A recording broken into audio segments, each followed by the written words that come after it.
Assalamualaikum warahmatullahi wabarakatuh.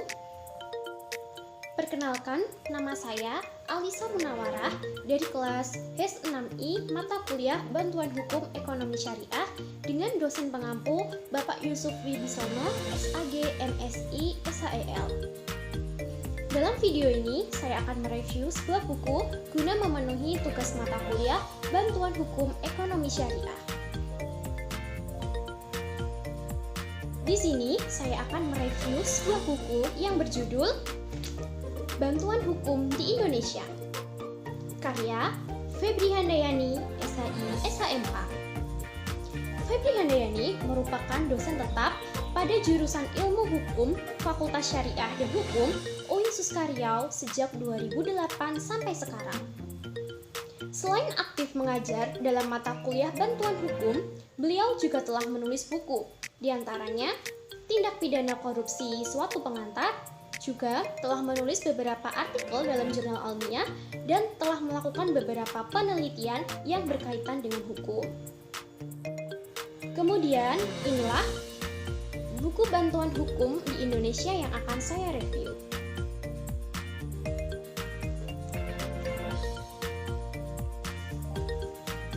Nah, adapun identitas buku dari buku yang akan saya review ini memiliki judul Bantuan Hukum di Indonesia. Ditulis oleh Febri Handayani, SHI, SHMH, dengan penerbit Kalimedia Yogyakarta, tahun terbit 2016, cetakan pertama, dengan nomor ISBN 9786026827296. Lalu, seperti apakah isi dari buku ini? Mari kita simak videonya. Kemudian, review saya tentang buku ini. Setelah saya membaca buku Bantuan Hukum di Indonesia karya Febri Handayani ini, menurut saya buku ini lebih fokus dalam menjelaskan ruang lingkup seputar bantuan hukum, mulai dari pengertian, konsep, dasar pemberian bantuan hukum, beserta pemberi bantuan hukumnya, hingga pada pedoman serta panduan yang ada dalam bantuan hukum. Kemudian, buku ini juga memfokuskan pada penjelasannya terkait dengan bantuan hukum litigasi dan bantuan hukum non-litigasi. Buku yang berjudul Bantuan Hukum di Indonesia karya Febri Handayani ini menjelaskan tentang adanya regulasi Undang-Undang Nomor 16 Tahun 2011 tentang bantuan hukum, khususnya dalam pasal 1 ayat 1 dan ayat 2 yang merupakan inti dari isi buku ini. Nah, selanjutnya seperti apakah isi dari buku ini? Akan saya jelaskan bahwa isi dari setiap bab dalam buku ini, yakni yang pertama adalah bab 1 yang berjudul tentang bantuan hukum. Nah, dalam bab 1 ini berisikan mengenai ruang lingkup dari bantuan hukum itu, yang meliputi pengertian bantuan hukum, konsep bantuan hukum, ruang lingkup dan jenis-jenis bantuan hukum, dasar pemberian bantuan hukum, beserta pemberi bantuan hukumnya. Nah, dalam bab 1 ini, semua yang termasuk dalam ruang lingkup bantuan hukum diulas secara menyeluruh. Kemudian, bab kedua dalam buku ini membahas tentang sejarah bantuan hukum di Indonesia, yang di dalamnya itu dijelaskan bahwa bantuan hukum itu sudah ada sejak masa penjajahan Belanda di Indonesia. Jadi di Indonesia itu sebenarnya bantuan hukum itu sudah ada sejak masa penjajahan Belanda. Kemudian diulas sampai masa penjajahan Jepang, periode tahun 1955-an, kemudian periode 1965 sampai periode Orde Baru yang mana bantuan hukum mulai tumbuh dan berkembang. Selanjutnya, bab 3 di buku ini mengulas tentang advokat yang ada di Indonesia, yang mana dalam bab ini dijelaskan secara rinci mengenai pengertian advokat, sejarah advokat, pengangkatan advokat, serta hak dan kewajiban dari advokat. Kemudian, bab 4 dalam buku ini memaparkan mengenai panduan bantuan hukum di Indonesia, yang mana dalam bab ini dijelaskan tentang panduan bantuan hukum yang merupakan hak warga negara. kemudian hak atas bantuan hukum, juga kedudukan bantuan hukum dalam sistem peradilan pidana, serta bantuan hukum dan proses hukum yang adil.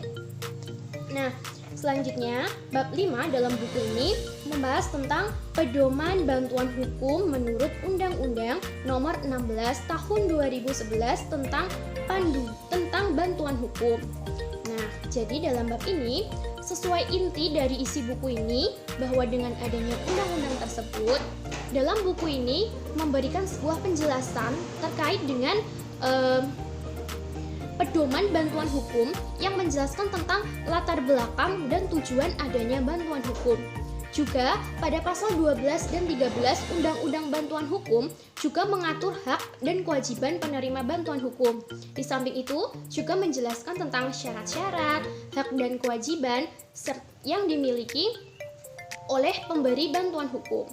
Oleh karena itu, poin penting dalam bab 5 ini juga mengulas tentang adanya dua jenis bantuan hukum, yakni pemberian bantuan hukum secara litigasi dan bantuan hukum secara non-litigasi, yang meliputi perkara pidana, perkara perdata, dan tata usaha negara. Selain itu, bahwa selain advokat, implementasi bantuan hukum juga memberikan peran bagi dosen, mahasiswa, dan paralegal, yang mana juga dijelaskan di dalam bab 5. Nah, selanjutnya, bab 6 dalam buku ini membahas tentang hukum acara, yang di dalamnya meliputi hukum acara pidana, hukum acara perdata, dan hukum acara Mahkamah Konstitusi. Kemudian, bab 7 dalam buku ini juga membahas mengenai seluk-beluk surat kuasa yang meliputi pengertian surat kuasa, berakhirnya kuasa, kuasa menurut hukum, bentuk kuasa di depan pengadilan, dan juga subjek penerima kuasa. Nah, kemudian bab 8 dalam buku ini membahas tentang bantuan hukum secara litigasi dan non-litigasi. Bab 8 ini merupakan bab yang saya sukai dari buku ini. Nah, karena dalam bab ini dijelaskan dengan cukup lengkap mengenai bantuan hukum litigasi dan non-litigasi yang meliputi pengertian, advokasi, dan cara pemberian bantuan hukum secara litigasi dan non-litigasi. Serta pada bantuan hukum non-litigasi itu juga dilengkapi dengan adanya pemaparan mengenai mediasi, konsultasi, negosiasi, atau penilaian para ahli. Nah, dan selanjutnya adalah bab 9, yakni bab terakhir dalam buku ini menjelaskan mengenai lembaga bantuan hukum, yang di dalam subbabnya itu memaparkan tentang organisasi bantuan hukum dan bantuan hukum di YLBHI, yang mana dalam subbab YLBHI ini diperdalam lagi dengan adanya pembahasan mengenai tujuan dari YLBHI itu, juga kriteria kasus, prosedur penerimaan kasus, dan kode etik pengabdi bantuan hukum.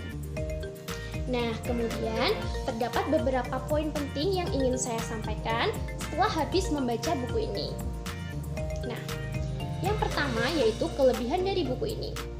Nah, setelah mengetahui bab-bab yang ada di dalam buku ini, tentunya buku ini merupakan pengantar yang sangat cocok untuk kita sebagai mahasiswa dalam rangka untuk mendalami seluk-beluk tentang mata kuliah bantuan hukum, karena di dalamnya menjelaskan dengan cukup rinci di setiap subbabnya tentang materi-materi yang berkaitan dengan bantuan hukum. Oleh karena itu, buku ini sangat cocok dimiliki oleh kita sebagai mahasiswa, karena materi yang ada di dalamnya kurang lebih cukup sesuai dengan mata kuliah bantuan hukum. Kemudian, kelebihan kedua, setelah saya membaca buku ini, menurut saya pribadi, saya cukup puas dengan adanya salah satu bab, yakni pada bab 3 tentang advokat. Karena buku ini membuat saya puas, karena ketika saya mendapatkan suatu tugas untuk menyusun sebuah makalah tentang advokat, saya mengambil referensi sekitar 50% dari buku ini. Karena penjelasan dalam bab advokat di buku ini cukup lengkap dan rinci, sehingga menurut saya buku ini sangat cocok dijadikan sebagai referensi dalam penyusunan tugas maupun referensi bahan bacaan. Kemudian, secara teknis di buku ini ditinjau dari segi kepenulisannya, memiliki struktur bahasa yang cukup mudah dipahami oleh pembaca. Bahasanya yang sederhana, singkat, dan penjelasan yang tidak bertele-tele, serta materi bantuan hukumnya yang cukup lengkap, membuat buku ini mudah dipelajari oleh kalangan mahasiswa. Sehingga buku ini sangat cocok digunakan untuk mendamping mata kuliah bantuan hukum. Nah, kemudian kelebihan selanjutnya yaitu dilihat dari cover maupun tulisan yang ada di dalam buku ini. Menurut saya, buku ini memiliki cover yang cukup sederhana, namun terlihat menarik dengan adanya ilustrasi ini. Nah, saya sendiri tertarik dengan adanya ilustrasi ini yang sangat identik dengan hukum. Nah, kemudian ditinjau dari ukuran buku ini, menurut saya buku ini juga memiliki ukuran yang pas, tidak terlalu besar dan tidak terlalu kecil, sehingga sangat nyaman untuk dipegang maupun dibaca. Nah, serta tulisan font yang ada di dalamnya memiliki ukuran yang cukup relatif besar, sehingga membuat mata kita nyaman dalam membacanya. Kemudian, dari segi kekurangannya, saya mendapati 2 kekurangan dari buku ini. Kekurangan pertama dalam buku ini, menurut saya itu terdapat pada bab tentang hukum acara, yang mana dalam bab hukum acara tersebut dalam penjelasannya tidak menyinggung dengan adanya bantuan hukum, melainkan hanya terfokus pada prosedur beracaranya yang panjang, yang mana isinya juga sangat memakan halaman yang banyak, yakni sekitar 90 halaman. Oleh karena itu, apabila bab hukum acara ini dihilangkan, menurut saya buku ini akan lebih bagus karena pembahasannya bisa fokus dalam satu topik, yakni bantuan hukum. Kemudian, kekurangan kedua dalam buku ini menurut saya itu terletak dalam bab 7 tentang surat kuasa. Nah, menurut saya penjelasan tentang surat kuasa itu penjelasannya tidak terlalu menyinggung dengan bantuan hukum. Menurut saya, apabila bab tentang surat kuasa ini diganti dengan materi seperti teknik dalam bantuan hukum non litigasi, seperti teknik konsultasi, mediasi, negosiasi yang disertai dengan contoh formulir pembuatan laporannya, menurut saya buku ini akan lebih lengkap karena hal tersebut akan sangat mendukung isi dari buku ini. Nah, setelah saya mereview buku bantuan hukum di Indonesia karya Febri Handayani ini, buku ini sangat cocok untuk dimiliki oleh mahasiswa khususnya Fakultas Hukum karena buku ini isinya sangat mirip dengan silabus mata kuliah bantuan hukum. Walaupun ada yang tidak terdapat, tapi menurut saya sudah cukup mendekati dengan silabus mata kuliah bantuan hukum. Nah, juga buku ini sangat cocok dimiliki oleh para praktisi dan akademisi karena buku ini sangat mendukung sekali dalam kegiatan proses belajar mengajar bantuan hukum. Nah, demikianlah review buku karya Febri Handayani tentang bantuan hukum di Indonesia yang dapat saya sampaikan. Apabila terdapat kekurangan, saya mohon maaf. Wassalamualaikum warahmatullahi wabarakatuh.